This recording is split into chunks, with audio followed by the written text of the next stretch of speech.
Okay, in accordance with Governor Wall's executive order 20-01 and due to the COVID-19 pandemic, the meeting is being held by Zoom and is being live streamed through YouTube as authorized by Minnesota Statute 13D.021. I'll call the meeting of the Iron Range Resources and Rehabilitation Board to order. Go back to that Zoom screen. Maureen, would you do a roll call, please? Yes. Senator Bach, Here. Representative Eklund, Here. Senator Eichhorn, I got the wrong screen. Representative Lehman, I'm here. Representative Lislegard, Here. Representative Lewick, Aye. That. Senator Rude, If we better do the right. Representative Sandsted, Here. Senator Thomasoni. Here. Okay, we have 7 members. We have quorum. Thank you, Lorraine. Item number 3, approval of minutes from the June 10th, 2020 IRRB board meeting. So move. Senator Thomasoni moves the minutes. Is there a second? Second. Second by Representative Lewick. Any discussion? All in favor, say aye. Oh, wait, do we got aye. Lorraine, do we got a roll call that? I don't think we do. No. Okay. Minutes approved. Commissioners' comments, agenda item 4. Okay, I'll try to keep it brief, but I have a few things I want to just cover. One is the Office of the Legislative Auditor has completed its financial audit field work at the agency, which was a little bit of a task because of the pandemic. You know, we had to do a lot of this data retrieval, you know, having people go in the office and things like that. So it was a little bit of a challenge.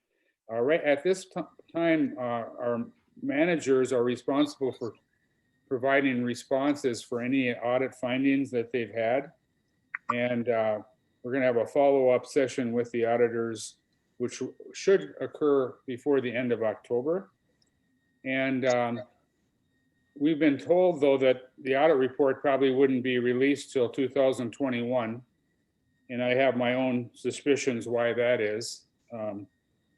But when we started this task, they were supposed to have this audit done in July. And I was happy about that. I'm not so happy about having it released after the legislature starts meeting again. We're working with MMB and Governor Walsh's office on our responses, so they'll need to be cleared through them. But based on what I've seen, I haven't seen anything that would grab headlines or anything like that. A lot of, again, technical compliance issues. We don't know what will become a real finding and what they'll just orally tell us about. So still more to come, but we use every one of these audits as a way to get better. So we have a very positive attitude about this audit, and I think it should help the agency get better at what they do. Secondly, you know, I just want to touch base on the loan programs that we approved at our last meeting. So we've done about 50 of what we call COVID response loans, totaling about $1.8 million. So we still have about 3.2 million available. The jobs impacted were about 604 jobs of those applications that we've already processed. Again, this doesn't surprise me because usually the most activity coming out of a recession, or in this case, the pandemic, I think will occur as we start, things start getting better and more businesses open up, and business owners will want to reset their finances and things like that. So we're optimistic that this program will have funding at the right time. Our instructions to our partners are that we will take advantage of any federal and state money first. And then if we can't satisfy the needs of the business, then we go to our programs. So we're trying to leverage as much as we can from other funding. So unless people, you can ask questions at the end or interrupt me now if you have any questions on that. The other thing I just wanted to touch base with is that our HVAC project at the office, we took advantage of working from home. So this has been a wonderful opportunity for us to update our HVAC. And at the same time, we got to redo a couple of other bottleneck areas where we can gain some additional office space. And we also got to look at our low voltage wiring for our computers and things and all kinds of things. We're also gonna, on the tail end of this, let the bids for our backup generation. You know, just in my brief time as commissioner, we've had 3 power outages that have shut down the agency and sent people home. So we always had backup generation, but it was antiquated. It was 40, 50 years old, probably 50 years old, and was unreliable. It was unreliable as the utility, I guess. So we are putting a modern backup generation that should prevent us from having these kinds of hiccups in the future. And it seemed like it was a reasonable expense, and I will give you more details on that when the bids get let. But so we had some issues with getting equipment. I don't know if you've heard about all the shortages of building materials, but there's also a shortage of plumbing and boilers and whatever else. They're hard to get. They take longer than we thought. So we were hoping to be done with this, I think, by November 1st, or certainly in the middle of the fall. And now it's probably going to be towards the end of the year. But we already have instructions. They're going to be working at home at least through the first of the year. So this coincides with what, what we're capable of working from. And then we've officially moved the headquarters, I guess, temporarily to our Mineland Rec office in Chisholm. So we do have a place that we can, if we need to meet somebody or had to meet somebody in person, or if employees need to work in an office environment to complete a project or something, we do have that. We have limited access to our documents and things in Evelyn as well. So if we need something, we can get at it. So unless there's any questions on that, you can ask them at the end or interrupt me.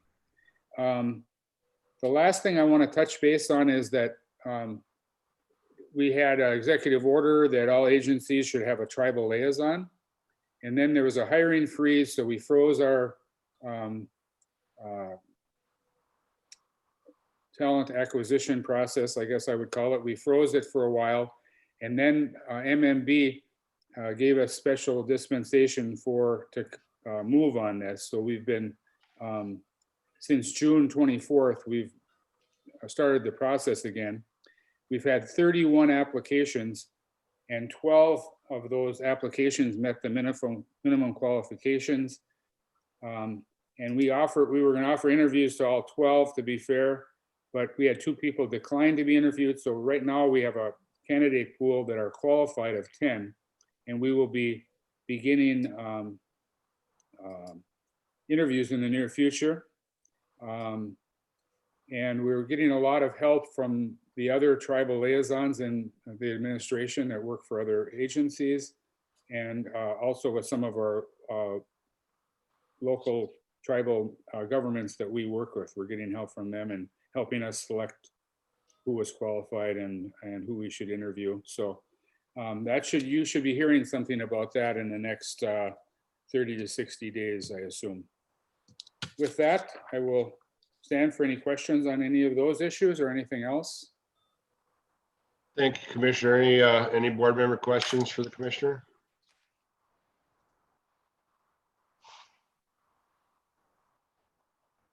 I can't see it. So Lorena, if you see any hands, I can't see anything. So. Okay. All right. Easy day, Mark. All right. Item number 5. FY21 Development Community and Broadband Infrastructure Projects. Resolution 21-001. Presenting is Matt Schoberg, Chris Ismail, and Whitney Woodlawn.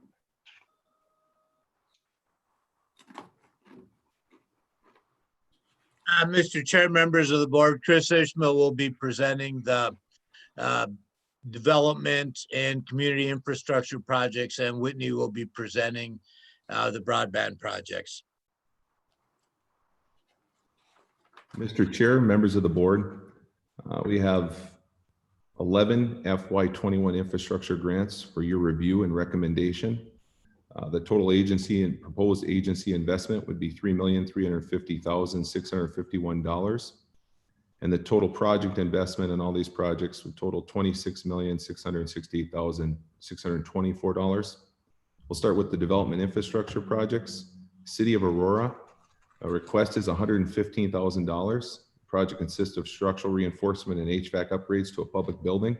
The Aurora Housing Redevelopment Authority is making rehabilitative modifications to a commercial building, which houses 3 tenants, to include the area food shelf. The building will house a new tenant that will be providing an essential service to the East Range. Iron Range Meats, Aurora Market, will provide meats and grocery products in Aurora and the surrounding communities. Structural modifications are necessary to support the new business. The project is expected to create 10 construction jobs and 14 permanent jobs. And just so the board is aware, this project was brought before you for recommendation in the June board meeting. The request was for $250,000.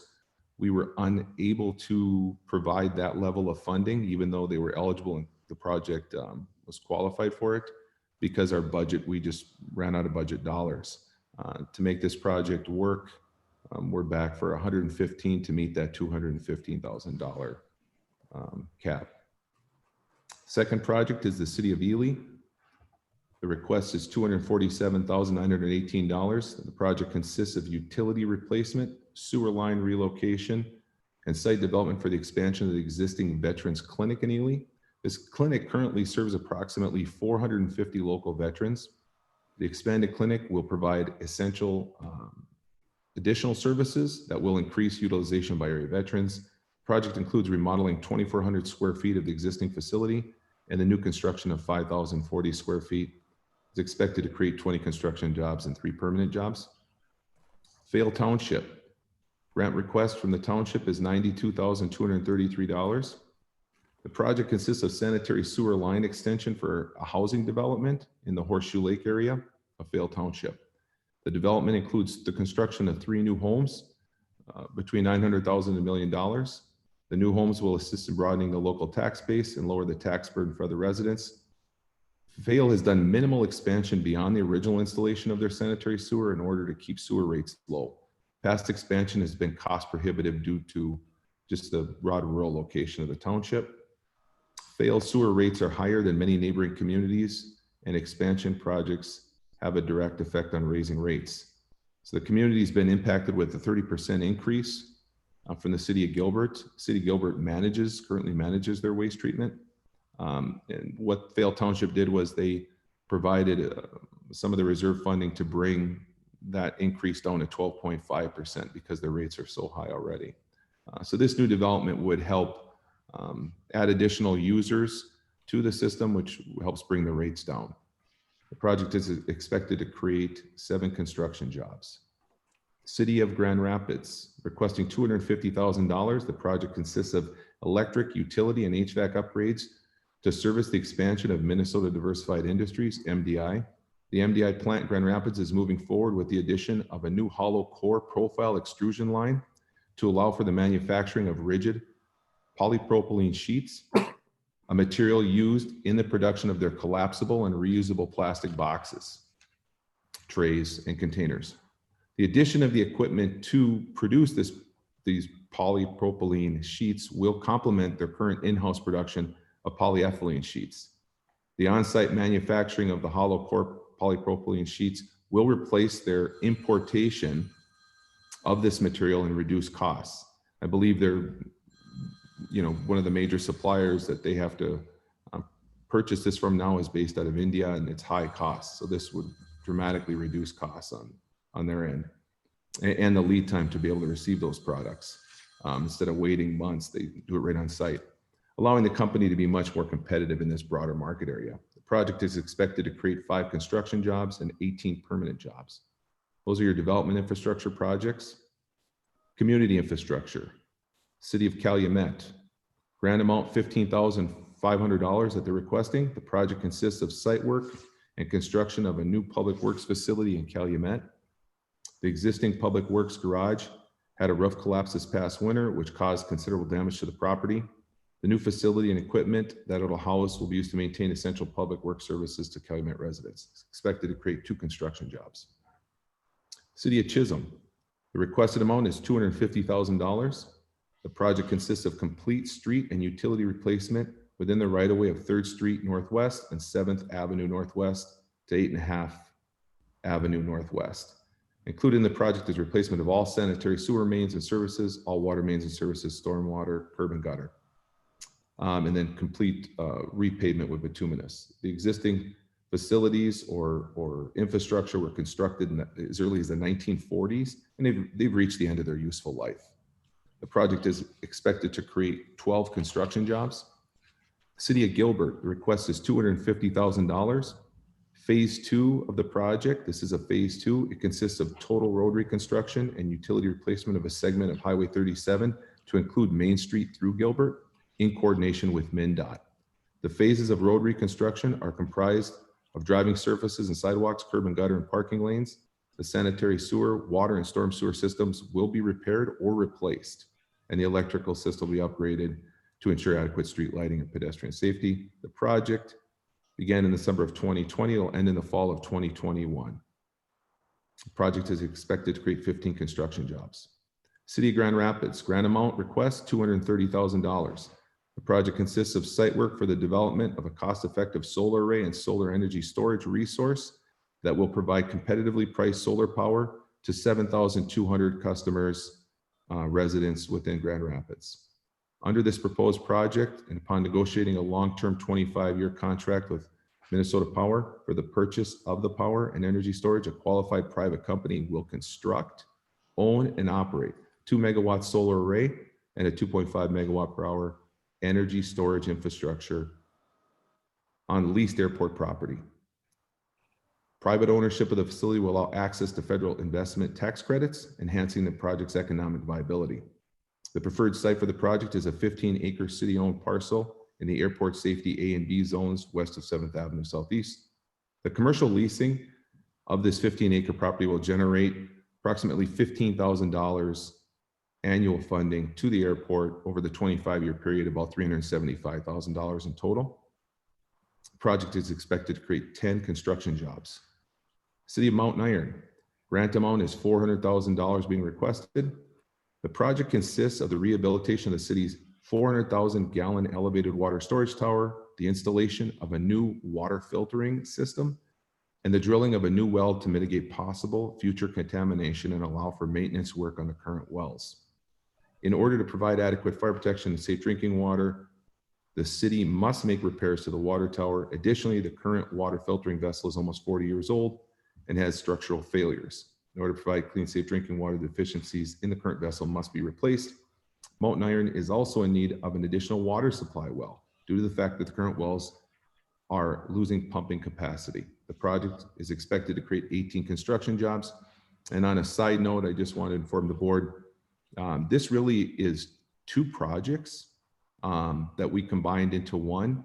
The City of Mountain Iron, based on our timing for board meetings, was not able to get an application in and get to a board meeting prior to the water tower portion of this project. So normally we would have funded the water tower with a grant, and then we would have come back on the filtration vessel and the well with a second grant. It's really 2 different pieces here, but we've put them all into one grant, and that's why you see a little bit larger dollar amount. Normally we would have seen a $250,000 grant at this meeting and a $150,000 grant, say around at an earlier meeting. So I just wanted to be clear on why that dollar amount's a little bit higher. I'll turn it over to Whitney for the broadband infrastructure. Thanks, Chris. Good afternoon, Commissioner, Chair, and members of the board. Today before you, there are 2 broadband infrastructure projects for your review. These projects together will serve 882 households in Northeast Minnesota with broadband service that exceeds the state of Minnesota 2026 speed goal. The first project is from Cooperative Light and Power for the Pequon Township Fiber Project. The grant amount requested is $750,000 out of a $4 million total project cost. The project consists of construction of a fiber to the premise broadband network serving 266 unserved and underserved households in Pequon Township. Pequon Township is part of a larger project that spans across 6 townships in the Cloquet Valley area. A variety of local, state, and federal funding sources are being sought for this larger project. Cooperative Light and Power will construct, operate, and provide broadband service once the network is constructed. The project is capable of speeds that far exceed the state of Minnesota 2026 speed goal of 100 megabits per second download and 20 megabits per second upload. Construction would be anticipated to be complete in summer of 2022, contingent upon securing all other state and federal funding that is needed and has been applied for to the project. We'll entertain any questions at this time, Mr. Chair. Oh, I got one more. Sorry. Hey, wait. The second broadband project is from Paul Bunyan Communications for the North Central Minnesota Gigazone Fiber Project. This project will serve Worry, Sandy, and portions of Pike Township. This project is also part of a much larger expansion strategy by Paul Bunyan in St. Louis County this year, including other Paul Bunyan projects in Cook, Field Township, Twin Lakes, and Itasca County, and a small area north of Orr. This specific Worry, Sandy, and Pike Township project consists of a construction of a fiber to the premise broadband network serving 616 unserved and underserved households in Worry, Sandy, and Pike. Paul Bunyan Communications is a Minnesota cooperative who offers one of the largest all fiber optic rural gigabit networks in the United States. They will construct, operate, and provide broadband services once constructed. This project is also capable of speeds that far exceed the state of Minnesota 2026 speed goal of 100 megabits per second down and 20 megabits per second up. Construction is anticipated to be complete in summer of 2022, contingent upon securing all other state funding needed for the project. And then we'll take any questions on any of the project. Thank you, Mr. Ismail and Ms. Ridlon for the presentation. Any board member questions?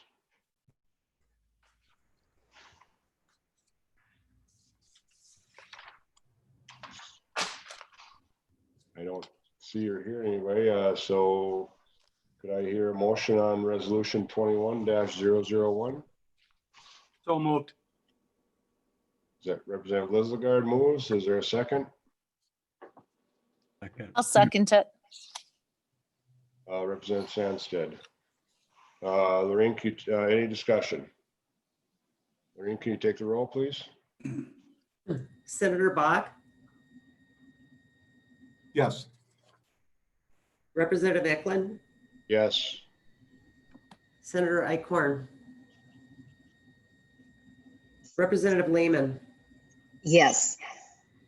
Representative Lisgard, Yes. Representative Luick,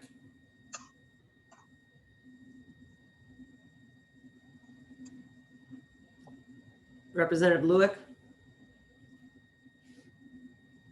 Aye. Senator Rude, Representative Sandsted, Aye. Senator Tomasoni. Yes. We've got 7 yes and 2 excused. Thank you, Lorraine. Resolution 21-001 passes. Item number 6 on the agenda, FY21 Regional Trail Grants, resolution number 21-002. Presenting will be Mr. Plummer. Mr. Chair, members of the board, very nice to see everyone. I have 2 grant proposals to present today with the total investment of from the agency of $550,000 and a total project investment of $1,722,225. The first project is from the city of Hoyt Lakes. It's for the Moose ATV Trail. The grant request is for $500,000. The total project amount is $1,620,000. The proposed trail is 7.5 miles and will connect the city of Biwabic to the DNR OHV Park in Gilbert, and also join existing ATV routes in the Quad Cities, Giants Ridge, and Hoyt Lakes. This segment is part of a much larger ATV trail system that will eventually run from International Falls to Crane Lake to the Iron Range and the North Shore. The subject trail is an established snowmobile trail, but segments of the trail cannot be utilized for ATV traffic because it passes through bogs and wetlands. The trail is currently under design, easements are secured, and a wetland determination has been completed. Construction will include rerouting around wetlands, several culvert replacements and new installations, constructing drainage ditches, brushing, trail widening, and fill. The trail will be operated and maintained by the Ranger Snowmobile and ATV Club out of Hoyt Lakes.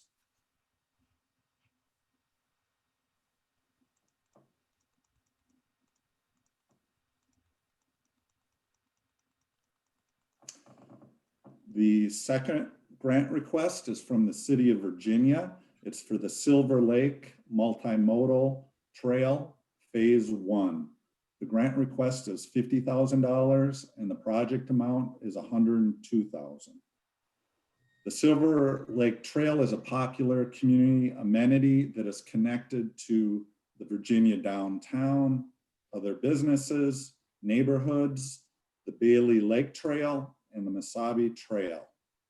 Phase 1 of the Silver Lake Trail Improvement Project will consist of reconstructing and widening 1,100 feet of the existing bituminous trail on the southern and eastern portions of the trail system.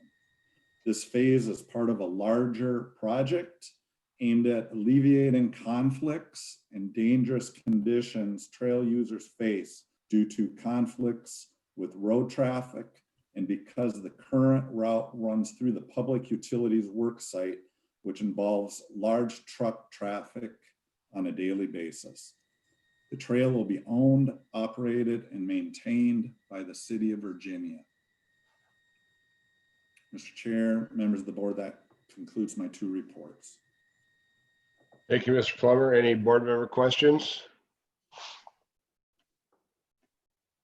I've got one comment on this. Representative Lizagard and I met with J.R. Burke from Polaris yesterday, and Polaris is really excited about the trail work we're doing in northeastern Minnesota. So this is just a good example of spending, I think, spending money in the right way.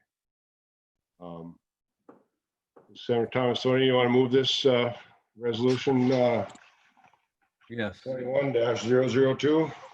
sure. There's a second? Support. I'm not sure who that was. Representative Listlegard. Representative Lizagard seconds. Any further discussion? Lorraine, can you take the roll, please? Senator Bach, Yes. Representative Eklund, Yes. Senator Icorn, Representative Lehman, Yes. Representative Listlegard, Yes. Representative Lewick, Aye. Senator Rude, Representative Sandsted, Aye. Senator Thomasoni. Yes, We have 7 yes and 2 excused. Thank you, Lorraine. Resolution 21-002 passes.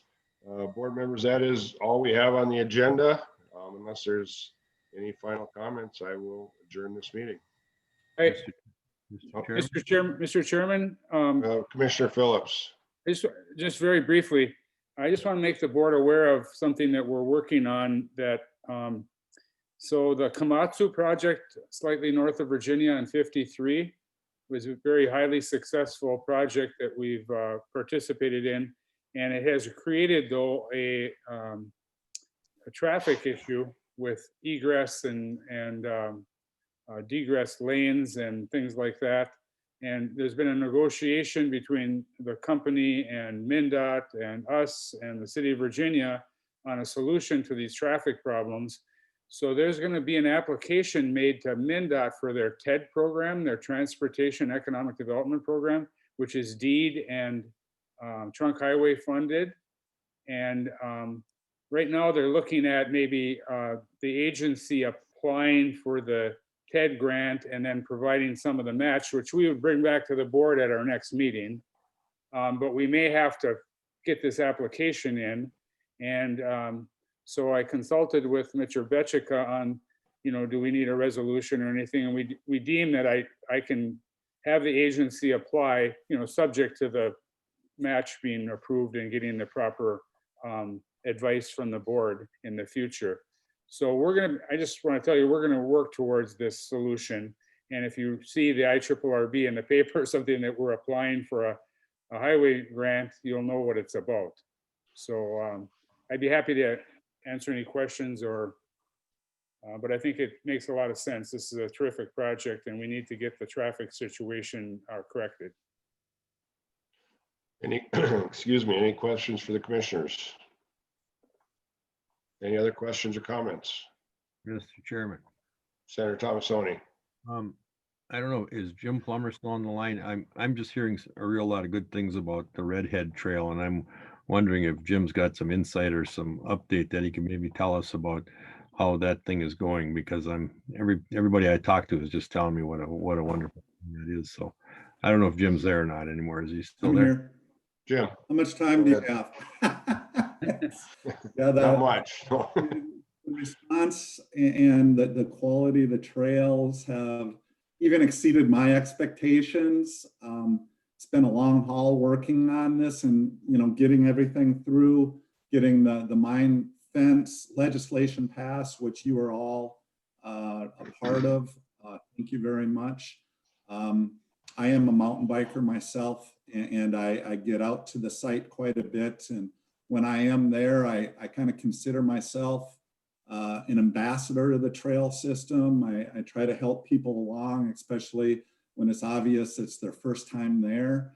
But it's been extremely busy. I've talked to people from the state of Virginia, Colorado. There's moms and families out there. There's kids. It's like I said, it's just the response has been overwhelming. Just the other week, I was talking to somebody who was sponsored. He was a professional mountain biker, sponsored and all that. And he was talking about how he's been all over the country. And he said that this trail system is as good as any system he's ever experienced. I think what makes Redhead so unique is that it's in that mine pit. It's just, there's nothing else like it. You start at the top and you descend down into that mine, and it's the reds, the oranges, the greens, the blue of that water. The views are spectacular. It's busy. It's very positive. The city of Chisholm and MDC just each put up $30,000. They hired a professional film crew that's been at Redhead over the weekend and I think through tomorrow, and they're going to utilize that film to do private fundraising. They're doing a shorter film and then a longer film, again, with the intent to get the word out, as a promotion, but also do fundraising. But just to repeat myself, my favorite thing about the system is seeing the kids out there, the moms and the families, and there's a lot of them, a lot of new riders. It's a great success. And Mr. Chairman. Thanks, Jim. Representative Senator Thomasoni. Or Senator Thomasoni. I'm hearing a lot of people are walking the trail too. Yes. A lot of hikers on the trail, many more than I would have thought.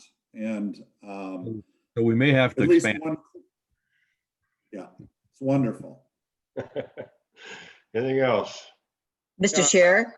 Representative Lehman. Yeah, just a question about meeting schedules. As much as you know, are you anticipating one more meeting in December like we usually have, or what are you thinking for the rest of the year here, calendar year? From talking to the commissioner and others, thanks, Representative Lehman, it looks like we'll probably be doing one more meeting sometime in December. Okay, thank you. So just another comment from me on the Commissioner. mountain bike trails.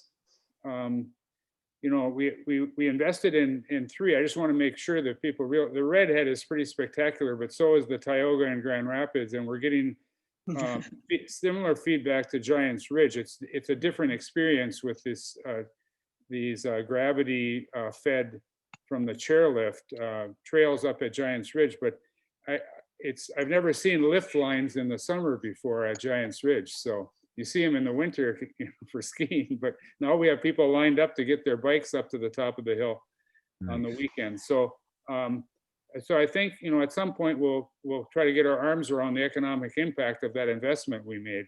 But I know at Redhead, the business community is out there, and there's a move afoot with signage, I believe, going in that would encourage people to connect with the community more, and the businesses, obviously the businesses that support tourism. There's a new bicycle shop in town, and there's lots of obviously food and beverage opportunities in Chisholm that could take advantage of these tourists. So, so we're pretty excited about it. Great, thanks, Commissioner. Well, if nothing else with that, I will adjourn this meeting of the IRRB board. Thank you, everybody, for your participation. You guys.